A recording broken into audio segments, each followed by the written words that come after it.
Imagine running a race across one of the most brutal environments on Earth, the Sahara Desert. Temperatures above 15 degrees Celsius, no shade, no water except what you carry. Hundreds of runners begin the race, but one man would disappear into the desert. For 9 days, he wandered alone through endless dunes, drinking his own urine, eating bats, and slowly realizing he might never make it back alive. This is the unbelievable true story of Maura Prosperi, the man who get lost in the Sahara and survive.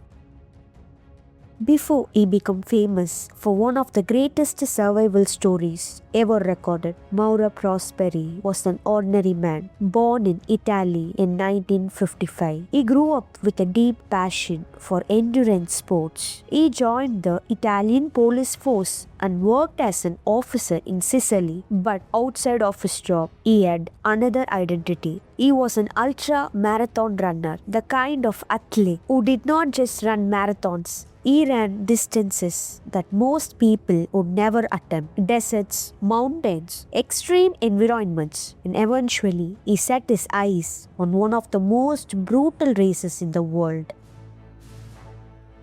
The race was called the Marathon des Sables, a legendary endurance event held in Morocco's Sahara Desert. Competitors run roughly 250 kilometers across the desert over several days. But this is not a normal race. Runners must carry their own food and supplies. They cross massive sand dunes, rocky plateaus, scorching desert plains. Daytime temperatures can reach 15 degrees Celsius, and in nighttime the temperature fall -degree. The race is so brutal that it has been called the toughest foot race on earth. In 1994, Maura Prosperi stood at the starting line, determined to test his limits, but the Sahara had something else planned.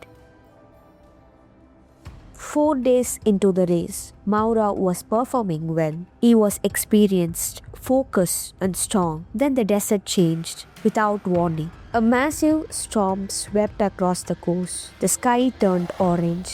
Winds began howling across the dunes.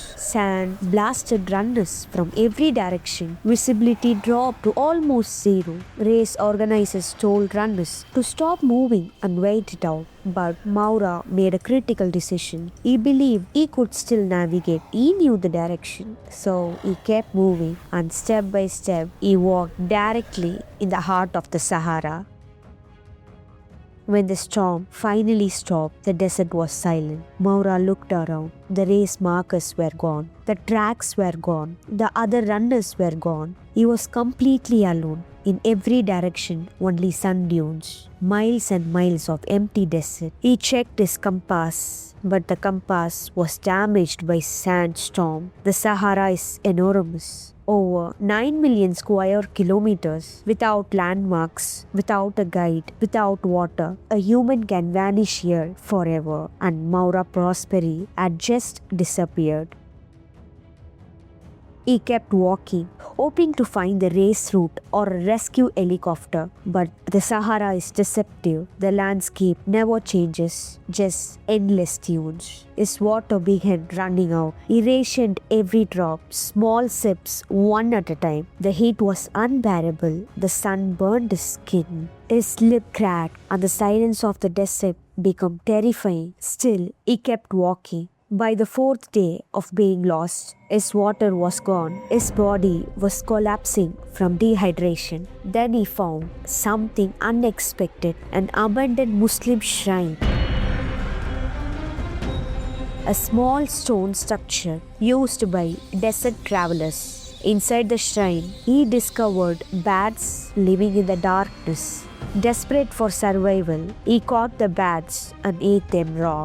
For fluids, he began drinking his own urine. He used his survival training to stay alive, but the psychological pressure was becoming unbearable. He believed he would die in the desert. After days of wandering, Maura reached a breaking point. He had lost hope, believing rescue would never come. He attempted to take his own life using a knife. He tried to cut his wrist, but something strange happened. Because of severe dehydration, his blood had thickened so much that barely free float. The attempt failed. Later he said, "It was as if the desert refused to let me die, and somehow that moment gave him the strength to continue."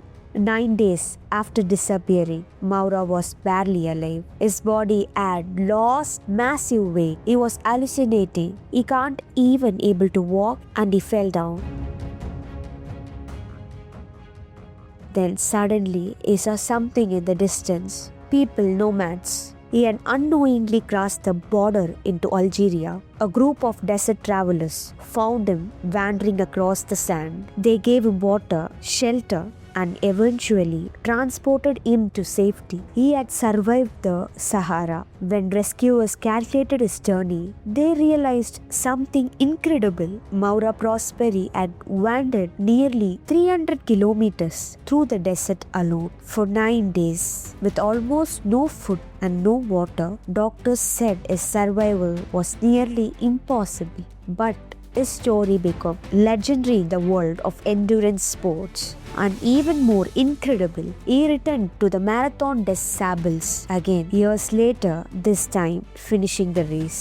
The Sahara is one of the most unforgiving places on earth. It has swallowed armies, explorers, and entire caravans.